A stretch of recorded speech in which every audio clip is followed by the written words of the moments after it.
آج پیش خدمت ہے سعادت حسن منٹو کا افسانہ۔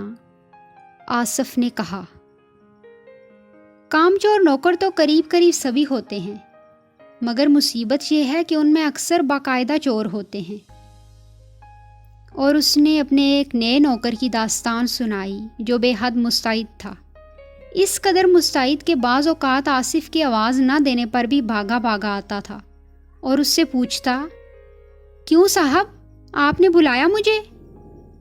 آصف نے مسکراتے ہوئے کہا، مجھے نوکروں میں اس قدر پھرتی، چالاکی اور مستعدی پسند نہیں۔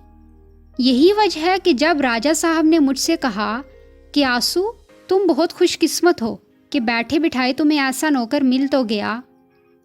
راجہ غلام علی نے بات کاٹ کر کہا، باخدا مجھے معلوم نہیں تھا کہ وہ کمبخت چور ہوگا۔ آصف راجہ سے مخاطب ہوا، میرا اپنا اندازہ یہ تھا کہ یا تو وہ چور ہے یا پہنچا ہوا ولی، اس کے بین بین وہ کچھ بھی نہیں ہو سکتا۔ چنانچہ میں نے راجہ صاحب سے کہا، قبلہ، اگر آپ اس نوکر کو ایک ایسا دفینہ سمجھتے ہیں جو اللہ تعالیٰ کی مہربانی سے مل گیا ہے تو میں آپ کی دوستی کی خاطر قربانی کرنے کے لیے تیار ہوں۔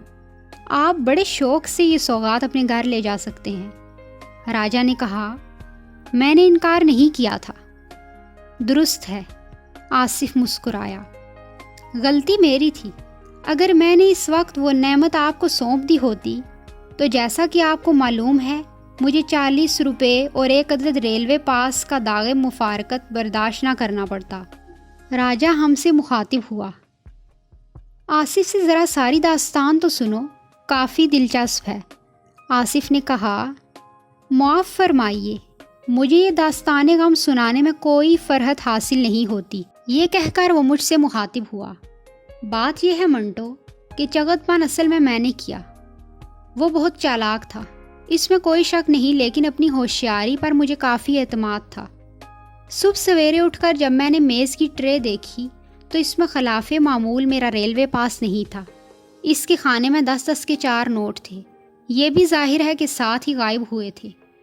نوکر میری توقع کے مطابق موجود تھا، چنانچہ میں نے ادھر ادھر تلاش شروع کی۔ میز کے نچلے دراز میں پاس ماہ روپوں کے لفافوں کے نیچے موجود تھا۔ میں نے اسے وہیں رکھ دیا۔ یہ تم سمجھ سکتے ہو کیوں؟ میں نے اس بات میں سر ہلایا، بہت اچھی طرح۔ راجہ صاحب مسکرانے لگے۔ آصف نے اس کی طرف دیکھا۔ راجہ صاحب مسکرا رہے ہیں اس لیے کہ میں نے خود کو چغت ثابت کیا، لیکن واقعہ یہ ہے۔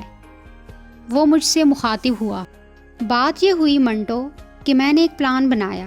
یہ تو صاف ظاہر تھا کہ اس نوکر نے جس کا نام مومن تھا کس نیت سے وہ روپے فائلوں کے نیچے چھپائے تھے، اور ناشتے سے فارغ ہو کر وہ بڑے اطمینان سے اپنا کام کرنا چاہتا تھا، اور میں بھی اسے بڑے اطمینان سے رنگے ہاتھوں پکڑنے کا ارادہ رکھتا تھا۔ یہ پلان یہ تھا کہ میں حسب معمول نہانے کے لیے غسل خانے میں جاؤں اور تھوڑا سا دروازہ کھلا رکھوں اور اسے دیکھتا رہوں۔ غسل خانے سے اس کمرے پر جس میں وہ میز پڑا تھا بڑی آسانی سے نگاہ رکھی جا سکتی تھی۔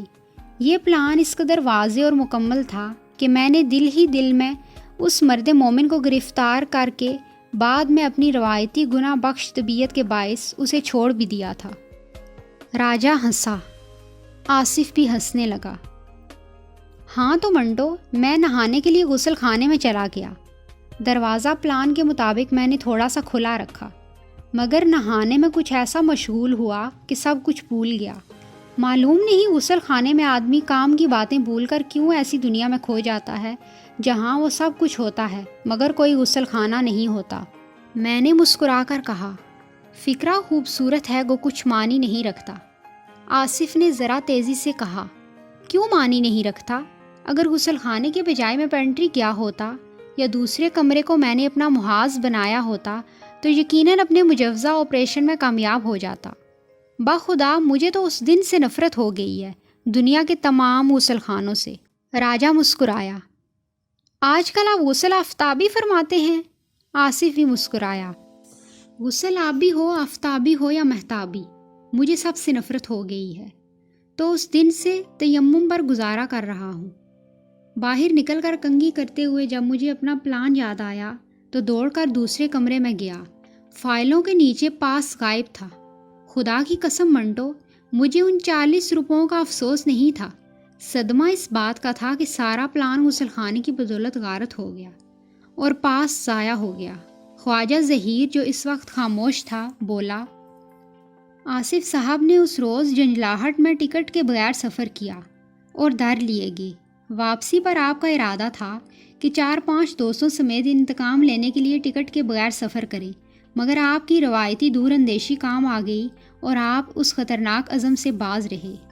راجہ نے سگریٹ سلگایا اور اپنے موٹے موٹے گدگدے گالوں پر ہاتھ پھیر کر ایک لمبی داستان سنانے کے لیے خود کو تیار کرتے ہوئے کہنا شروع کیا۔ چور نوکروں کا ذکر آیا ہے تو مجھے ایک دلچسپ واقعہ یاد آ گیا۔ میں نے ان کی بات کاٹی۔ اتفاق کی بات یہ ہے کہ یہ دلچسپ واقعہ آپ اتنی مرتبہ اس قدر غیر دلچسپ طریقے سے بیان فرما چکے ہیں کہ اب اس غریب کی ساری وقوعیت ختم ہو چکی ہے اور دلچسپی۔ راجہ کے گال تھر تھر آئے۔ چلو ہٹاؤ۔ خواجہ ظہیر نے مجھ سے اجازت طلب کی۔ اگر آپ اجازت دیں تو میں ایک واقعہ سناؤں؟ ممکن ہے آپ کو اس میں دلچسپی کا کوئی پہلو مل جائے گا۔ خواجہ ظہیر عام طور پر شیطان کی آنت کی طرح لمبی ہونے والی گفتگو میں حصہ نہ لیا کرتا تھا اور اپنا وہی تجربہ معارض بیان لایا کرتا تھا جو اس پر کافی اثر انداز ہوا ہے۔ چنانچہ میں نے اس سے کہا، آپ تکلف سے کام نہ لیں خواجہ صاحب، بے تکلف ارشاد فرمائیں۔ خواجہ ظہیر نے قدرے تکلف سے کہنا شروع کیا، 10 روپے کی چوری بظاہر بالکل معمولی چوری ہے۔ گھر میں آئے دن نوکر ایسی چوریوں کے مرتکب ہوتے رہتے ہیں۔ میں دہلی میں تھا، فتح پور میں میرا مکان تھا۔ میرا خیال ہے بمبئی جاتے ہوئے آپ ایک دفعہ وہاں ٹھہرے بھی تھے۔ میں نے جواب دیا، جی ہاں، ٹھہرا کیا تھا، پورے 10 روز قیام کیا تھا۔ تو آپ نے غلام قادر کو تو ضرور دیکھا ہوگا، ادیڑ عمر کا تھا، بڑی بڑی مونچھیں۔ مجھے یاد آ گیا، جی ہاں، میں اب اس کی تصویر اپنی آنکھوں کے سامنے لا سکتا ہوں، مگر وہ تو اچھا خاصا، میرا مطلب ہے ایمانت دار آدمی معلوم ہوتا تھا۔ خواجہ ظہیر نے کہا، میں کچھ کہہ نہیں سکتا، آپ سارا واقعہ سن لیجئے، اس لیے آپ یقیناً کوئی نہ کوئی نتیجہ برآمد کر لیں گے۔ واقعہ یوں ہے، میری بیوی کی عادت ہے جب میں تنخواہ لا کر اس کے حوالے کرتا ہوں تو اس میں سے کچھ روپے نکال کر کسی کپڑے کی تہہ میں رکھ دیتی ہے یا کسی الماری کے کسی کونے میں چھپا کر بھول جاتی ہے۔ راجہ نے مسکرا کر کہا، آپ تو عیش کرتے ہوں گے۔ خواجہ ظہیر نے راجہ سے مختصراً جی نہیں کہا اور مجھ سے مخاطب ہوا، وہ بھولتی نہیں، دل میں یہ فرض کر لیتی ہے کہ بھول گئی ہے۔ تو قصہ یہ ہے کہ ایک دفعہ اس نے 10 کا ایک نوٹ بک شیلف کے نیچے رکھ دیا اور بھول گئی، اپنے نہ بھولنے والے انداز میں۔ آصف نے اپنا سگریٹ سلگایا اور ظہیر کو پیش کیا۔ ظہیر نے سگریٹ لے کر شکریہ ادا کیا اور واقعے کی تفصیل بیان کرنے لگا۔ اپنے نہ بھولنے والے انداز میں وہ 10 روپے کے اس نوٹ کو بھول چکی تھی۔ وہ کس پوزیشن میں پڑا ہے، کب سے پڑا ہے، یہ اس کو اچھی طرح یاد تھا، اس لیے جب وہ غائب ہوا تو اس نے مجھ سے اس کے بارے میں استفسار کیا۔ آصف نے ازراہ مذاق پوچھا، کیا وہ ہر روز صبح اٹھ کر کونے کھدرے دیکھ لیا کرتی ہیں جہاں انہوں نے حسب توفیق کچھ نہ کچھ بھولا ہوتا ہے؟ ظہیر نے جواب دیا، ہر روز صبح اٹھ کر نہیں، لیکن دن میں ایک مرتبہ سرسری طور پر دیکھ لیا کرتی ہیں۔ چنانچہ جب ان کو اس نوٹ کی گمشدگی کا علم ہوا تو سب سے پہلے ان کو مجھ پر شبہ ہوا۔ راجہ نے پوچھا، آپ کبھی کبھی خود کو یہ دھوکہ دینے کے لیے آپ نے ایسی چوری کی ہے جس کا علم آپ کی بیگم صاحب کو؟ آپ خود کو یہ دھوکہ؟ منٹو صاحب نے فگرے کو صحیح اور بامطلب کرنے کی کوشش کی مگر ناکام رہا۔ منٹو، تم سمجھ گئے نا میرا مطلب؟ میرے بجائے خواجہ ظہیر نے جواب دیا، ایسی چوریاں کون خاوند نہیں کرتا، کبھی کبھی بوقت ضرورت اس جرم کا ارتکاب کرنا پڑتا ہے، لیکن اتفاق کی بات یہ ہے کہ اس موقع اس کا شبہ غلط تھا۔ مجھے ضرورت تھی اس لیے کہ ایک دوست کو سینما لے کر جانا تھا، لیکن میں نے وہ نوٹ اٹھا کر پھر اس خیال سے وہیں رکھ دیا تھا کہ 2-3 روز کے بعد اس کی شدید ضرورت پڑنے والی تھی۔ میں نے چنانچہ اپنی بیوی کو یقین دلانے کی کوشش کی کہ مجھے اس نوٹ کی چوری کا کوئی علم نہیں۔ راجہ نے پوچھا، ان کو یقین آ گیا؟ میں نے کہا، جی نہیں، آصف نے سگریٹ کا ایک لمبا کش لیا۔ وہ بیوی ہی نہیں جسے خاوند کی بات پر یقین آ جائے، لیکن پھر بھی میں نے اپنی سی کوشش کی اور بالآخر اس کو یقین دلانے میں کامیاب ہو گیا کہ وہ نوٹ میں نے نہیں چرایا تھا۔ اب یہ سوال پیدا ہے کہ چوری اگر میں نے نہیں کی تو کس نے کی تھی؟ کیونکہ یہ تو حقیقت ہے کہ نوٹ خود بخود غائب نہیں ہوا تھا، چرایا گیا ہے۔ اور 2 اور 2 4 بنانے سے یہ بھی معلوم ہو گیا تھا کہ میرے دفتر جانے کے بعد کسی نے اس پر ہاتھ صاف کیا ہے، کیونکہ دفتر جاتے ہوئے میں نے اسے چرانے کا خیال کیا تھا اور اسے کسی دوسرے وقت پر اٹھا دیا تھا۔ راجہ مسکرایا۔ بزرگوں نے وہ ٹھیک ہی کہا ہے، آج کا کام کل پہ مت چھوڑو۔ خواجہ ظہیر نے راجہ کی بات سنی، مگر بزرگوں کے اس کہے کے متعلق اپنے خیال کا اظہار نہ کیا۔ گھر میں 2 نوکر تھے، ایک ملازم قادر، دوسرا صادق۔ صادق 2 دن سے چھٹی پر تھا، اس کی ماں بیمار تھی، بس ایک غلام قادر ہی تھا جس پر شک کیا جا سکتا تھا، مگر اس نے براہ راست مجھ سے مخاطب ہو کر کہا، جیسا کہ آپ نے ابھی فرمایا تھا کہ وہ اچھا خاصا ایماندار آدمی معلوم ہوتا تھا، کچھ سمجھ میں نہیں آتا تھا کہ ہم اس پر شک کا اظہار کیسے کریں۔ نوکروں کو ڈانٹنے ڈپٹنے، مارنے پیٹنے اور ملازمت سے برطرف کرنے کا کام میرے ذمہ ہے۔ راجہ نے ازراہ مذاق کہا، بڑا اہم پورٹ فولیو ہے آپ کے ذمہ۔ جی ہاں، بہت اہم، لیکن بڑا نازک۔ وہ ملازم خود رکھتی ہیں لیکن برطرفی مجھ سے کراتی ہیں۔ یہ کہہ کر خواجہ ظہیر مسکرایا۔ راجہ صاحب کے گال بھی مسکرائے۔ جس کا کام ہے اسی کو ساجے، کوئی اور کرے تو خدا معلوم کیا باجے۔ آصف نے کہا، ڈنکا ڈنکا ہی ہوگا۔ جلدی سے کہہ کر وہ خواجہ ظہیر سے مخاطب ہوا، آپ ذرا جلدی اپنی داستان ختم کیجئے، مجھے اپنی ڈنکا کے ساتھ کہیں جانا ہے۔ آصف بے تحاشا ہنسا، اپنی ڈنکا کے ساتھ؟ راجہ کے گال بوکھلا گئے۔ آئی ایم سوری، اپنی بیوی کے ساتھ۔ سب ہنسنے لگے۔ میں نے خواجہ ظہیر سے کہا، راجہ صاحب کو اپنی بیوی کے ساتھ جانا ہے، لہٰذا آپ اپنی داستان جلدی سنائیے تاکہ رستے میں اسے بھی سنا سکیں۔ خواجہ مسکرایا، بہت بہتر۔ پھر تھوڑی دیر رک کر اس نے کہنا شروع کیا، معاملہ بہت ٹیڑھا تھا۔ غلام قادر کو ملازم ہوئے صرف 1 ہی مہینہ ہوا تھا۔ اس دوران میں اس نے مجھے اور میری بیوی کو کبھی شکایت کا موقع نہیں دیا تھا۔ بڑا اطاعت گزار قسم کا آدمی تھا۔ ان دنوں سخت گرمیوں کے باعث برف کی بہت قلت تھی، ملتی تھی تو 8 آنے سیر، مگر غلام قادر 2 آنے کی اتنی ساری لے آتا تھا۔ صادق کو بہت تاؤ آتا تھا۔ جب میری بیوی اس سے کہتی کہ دیکھو غلام قادر کتنا اچھا ہے، تم تو اول درجے کے چور ہو، تو وہ بھنا جاتا اور اسے گالیاں دیتا کہ وہ یہ سب کچھ اس کو نکلوانے کے لیے کرتا ہے۔ جب پہلی مرتبہ وہ 2 آنے کی توقع سے بہت زیادہ برف لایا تو میں نے اس سے پوچھا کہ اتنی سستی تم کہاں سے لے آئے؟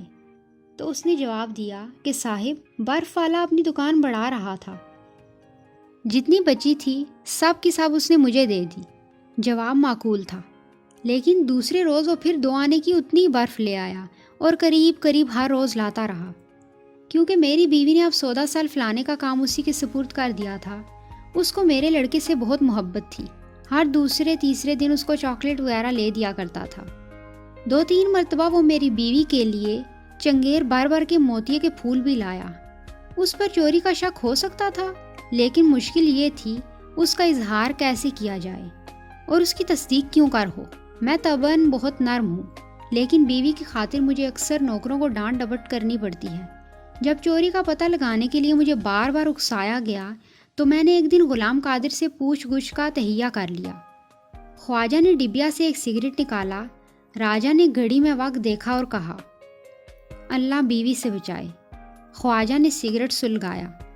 چنانچہ میں نے اس کو اپنے کمرے میں بلایا اور کہا، دیکھو غلام قادر، وہ 10 روپے کا نوٹ جو تم نے بک شیلف کے نیچے سے اٹھایا تھا واپس کر دو۔